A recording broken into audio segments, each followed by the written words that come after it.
This is Royal Brome Way, just west of the stadiums. You can see Safeco Field at First and Royal Brome there. And of course, CenturyLink Field right across the street.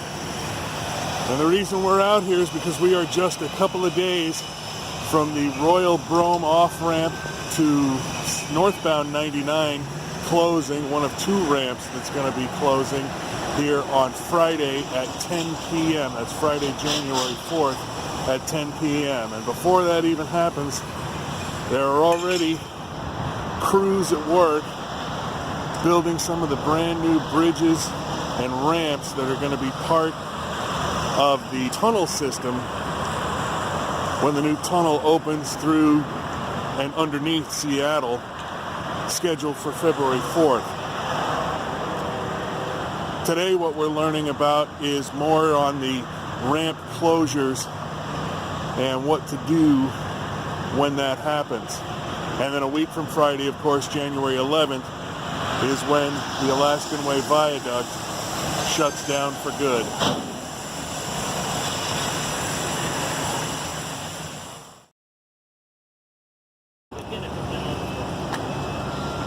This is what's known as geofoam, which was used to fill under this on-ramp from South Royal Brome. You'll hear Dave Sowers from WSDOT talking about that in a few minutes. What you see in the background there, that bridge, is part of the work that's being completed with the closure of the ramps.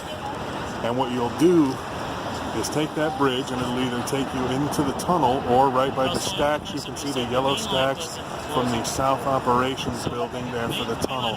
You'll get onto a brand new intersection which will allow you to turn onto Dearborn and get into Soto and downtown that way, or continue into the tunnel. It's a big change and we're all going to have to get used to it, but it'll be nice once it's done.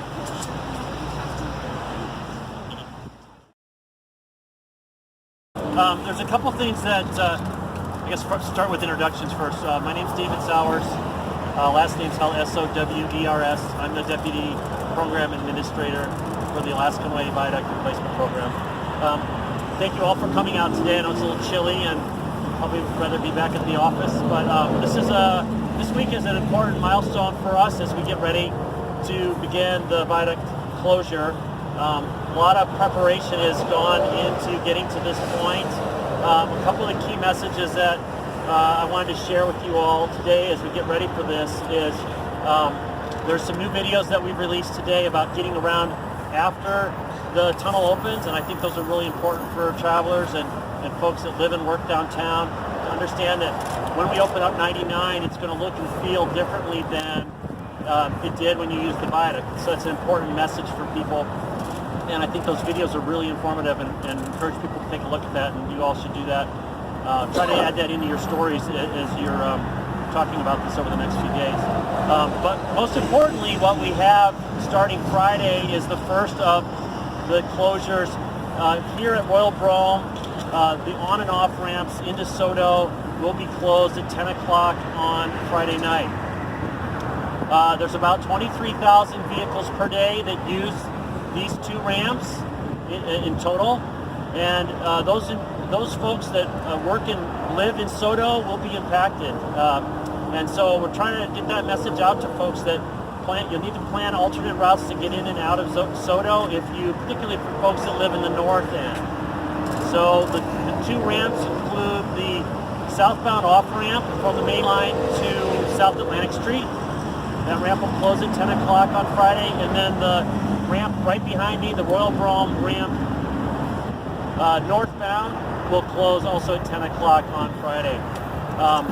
There's a fair amount of work that we need to do in the coming week before the big closure starts on the 11th, and tackling some of that work this weekend and next week is paramount to getting ahead of and dealing with some of the work that then starts on the 11th.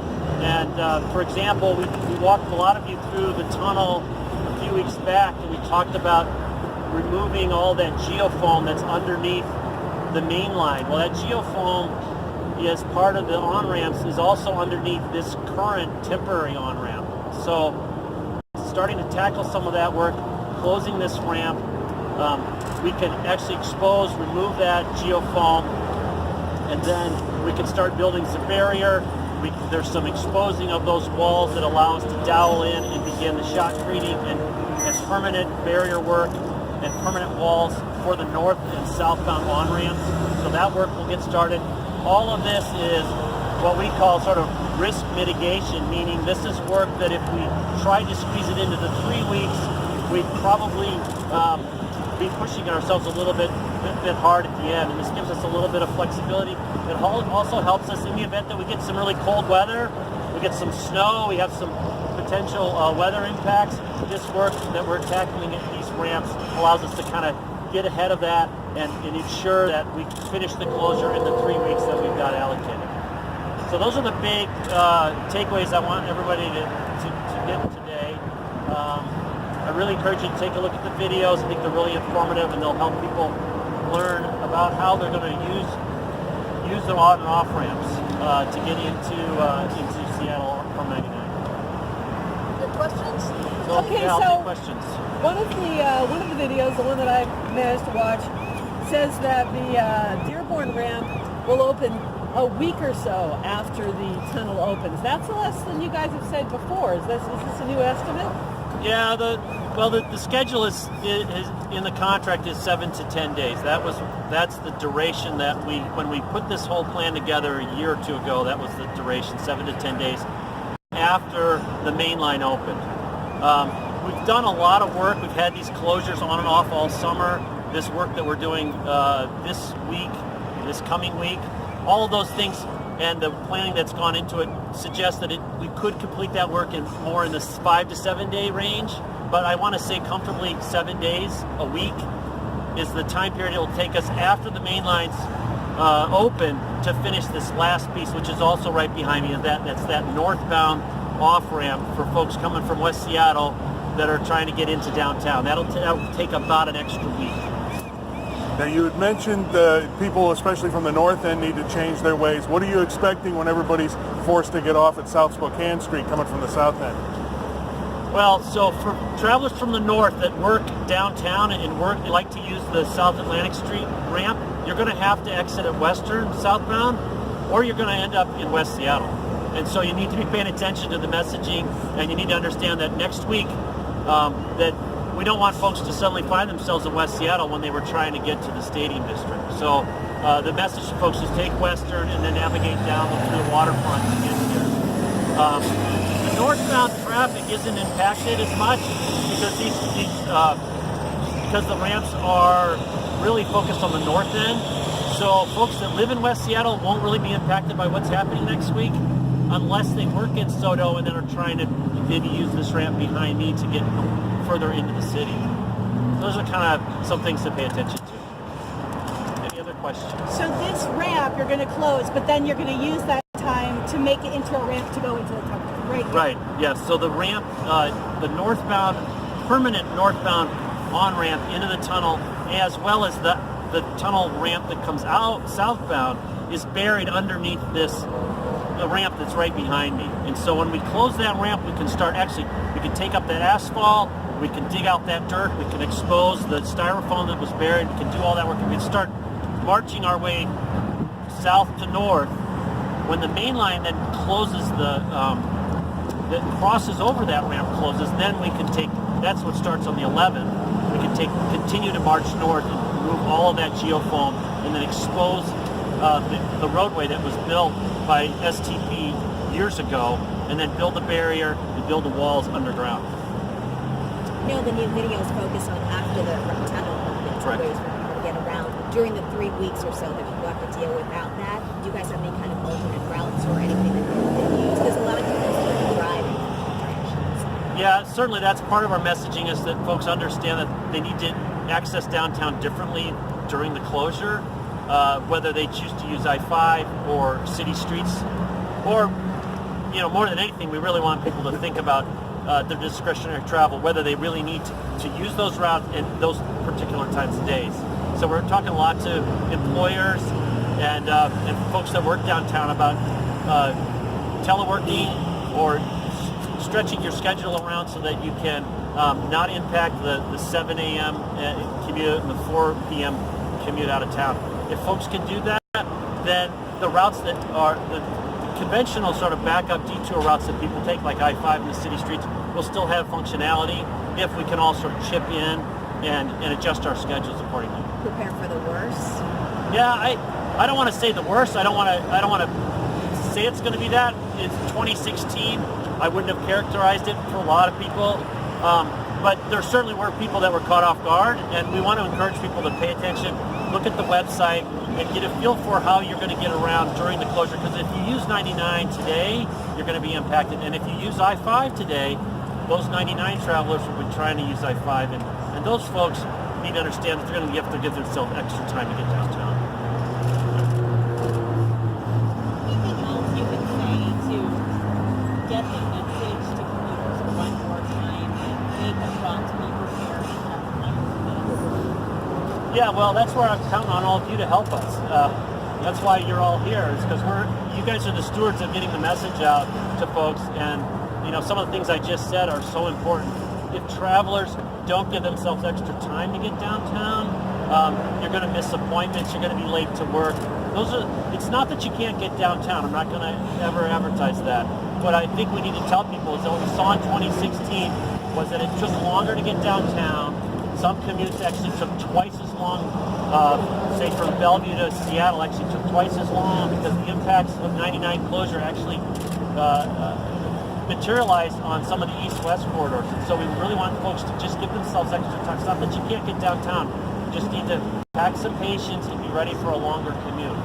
Or adjust your schedule and keep your commute the same time, but just use the different time of day to do it.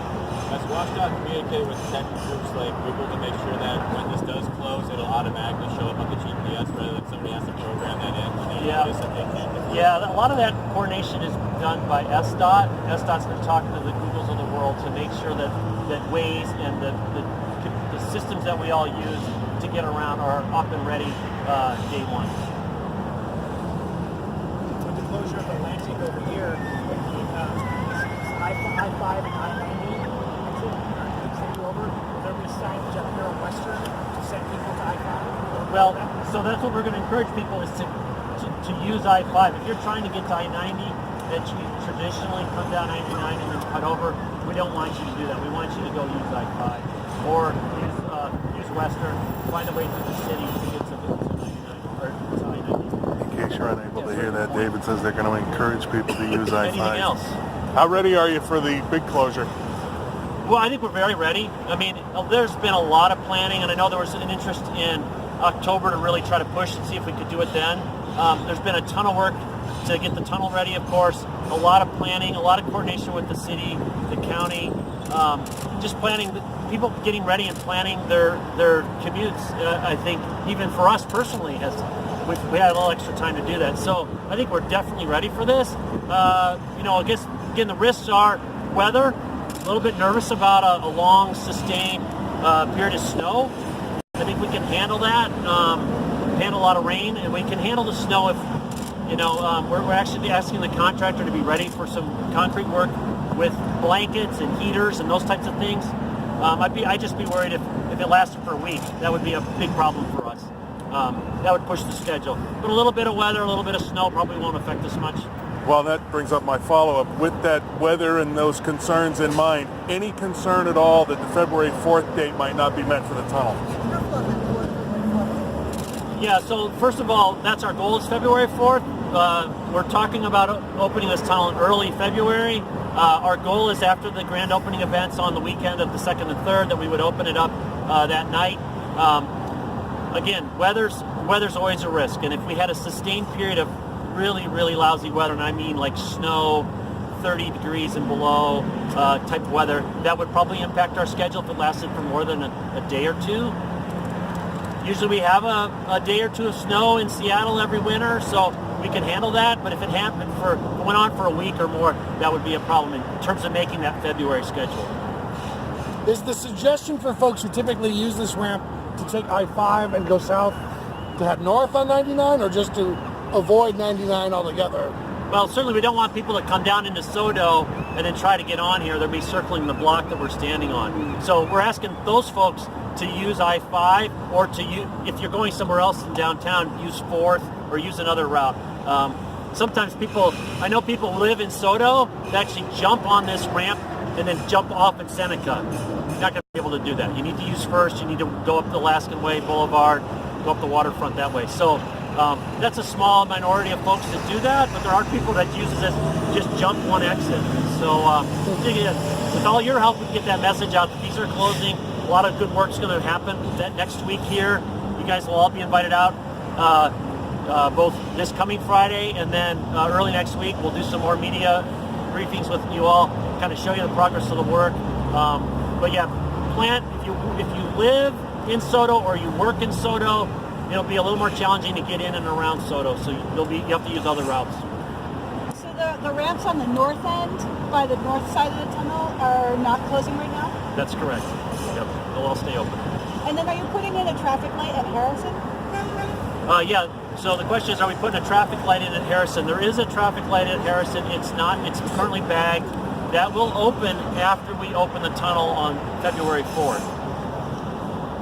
So east-west traffic on Harrison will return after 60 years of being closed. So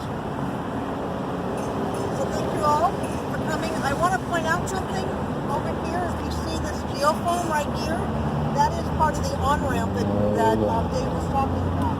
So you can actually get a peek at that. Yeah, if you look at that real close, you can actually see the concrete right there. That's actually the part of the permanent ramp into the tunnel.